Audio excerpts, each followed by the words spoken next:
ditemukan beberapa bantuan sosial tunai atau BST yang tidak memenuhi kriteria. Saat dilakukan penelusuran, Kemensos menemukan adanya keluarga dari kalangan mampu yang memiliki 2 unit mobil di rumahnya, namun keluarga tersebut justru menerima BST.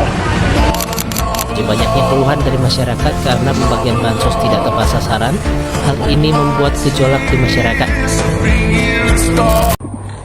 Halo semuanya, dari video yang pertama di sini saya akan menyampaikan sebuah kritik terhadap kebijakan pemerintah mengenai bantuan sosial tunai, yaitu bansos, yang merupakan bagian dari program stimulus ekonomi untuk membantu masyarakat miskin dan kelompok rentan, terutama saat pandemi COVID-19 melanda di Indonesia.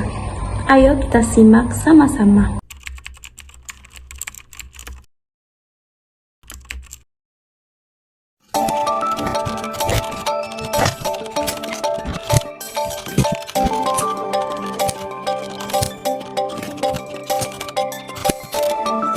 Secara konsep, kebijakan bantuan sosial ini memiliki tujuan yang sangat baik. Pemerintah berupaya memberikan bantuan langsung kepada masyarakat agar daya beli tetap terjaga di tengah krisis ekonomi.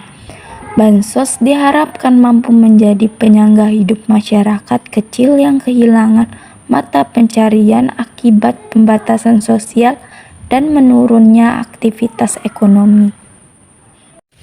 Namun, dalam implementasinya, program bansos menghadapi berbagai persoalan serius yang memunculkan banyak kritik dari masyarakat, akademisi, maupun lembaga pengawasan. Kritik ini bukan bertujuan untuk menjatuhkan kebijakan pemerintah, tetapi untuk memperbaiki sistem agar bantuan benar-benar sampai kepada mereka yang membutuhkan. Masalah yang pertama adalah ketidaktepatan sasaran penerima bantuan.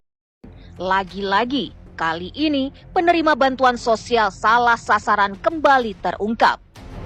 Datanya cukup mencengangkan. Hasil penelusuran PPATK di salah satu bank menemukan ada 27.932 penerima bansos berstatus pegawai BUMN. Sementara 7.479 penerima bansos lainnya berstatus dokter. Seringkali penerima bantuan justru berasal dari kalangan yang tergolong mampu, sedangkan masyarakat miskin yang benar-benar membutuhkan malah tidak dapat haknya. Hal ini disebabkan oleh data penerima yang belum akurat dan tidak diperbarui secara berkala.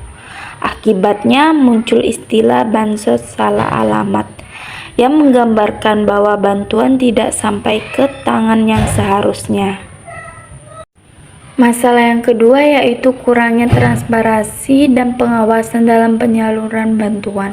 Beberapa kasus menunjukkan adanya penyimpangan seperti pemotongan dana, manipulasi data, bahkan penggunaan bansos untuk kepentingan politik. Perilaku seperti ini sangat merugikan masyarakat dan merusak kepercayaan publik terhadap pemerintah. Selain itu, mekanisme distribusi yang lambat dan tidak efisien juga sering menjadi keluhan. Di sejumlah daerah, bantuan datang terlambat karena kendala administratif, logistik, dan lemahnya koordinasi antar instansi. Padahal di era digital saat ini seharusnya proses distribusi bisa dilakukan lebih cepat, tepat, dan transparan dengan sistem berbasis data terpadu. Kritik lainnya datang dari aspek ketergantungan masyarakat terhadap bantuan tunai. Jika bantuan diberikan terus-menerus tanpa program pemberdayaan masyarakat, bisa menjadi pasif dan bergantung pada pemerintah. Padahal tujuan utama kebijakan sosial bukan hanya memberikan uang, tetapi mendorong kemandirian ekonomi rakyat. Karena itu, bansos seharusnya diiringi dengan latihan usaha, akses modal, dan penciptaan lapangan kerja baru.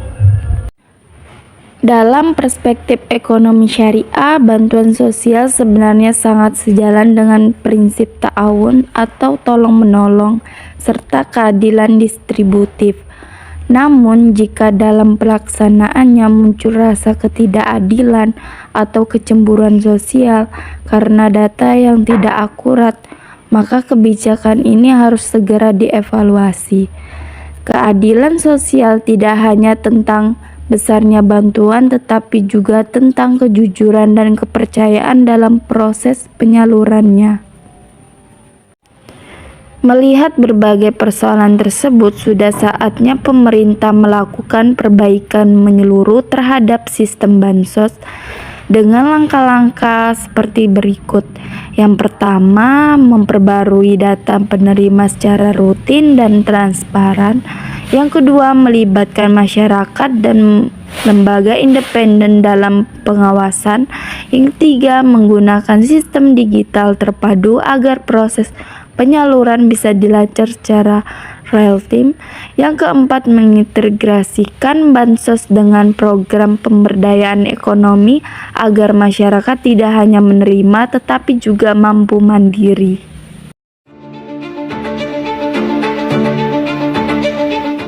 Kementerian Sosial pada bulan September ini tengah melakukan uji coba digitalisasi penyaluran bantuan sosial. Menteri Sosial Saifullah Yusuf mengatakan, digitalisasi bansos ini dilakukan agar bansos dapat tepat sasaran serta melibatkan masyarakat dalam pelaksanaannya. Menurut Mensos, pada pelaksanaan uji coba nantinya akan melibatkan pegawai kelurahan untuk membantu masyarakat dalam masa uji coba nantinya. Ya, lagi diproses dulu ya, untuk September akhir ini akan dimulai. Mudah-mudahan nanti akan bisa ketahui, dan kalau memang bisa diduplikasi akan dilakukan di beberapa tempat, setelah itu secara nasional. Itu targetnya itu dari digitalisasi bansos? Ya, bansos lebih tepat sasaran. Jadi kita ingin melibatkan partisipasi masyarakat. Salah satunya ya, melibatkan partisipasi masyarakat yang lebih luas. Kita ingin masyarakat juga ikut pemutakhiran data. Lewat teknologi yang sudah disiapkan, masyarakat bisa memberikan usul, bisa menyanggah, bisa juga mengusulkan dirinya sendiri juga. Ya, nanti yang akan menerima, memilih, memilah, menolak itu adalah sistem.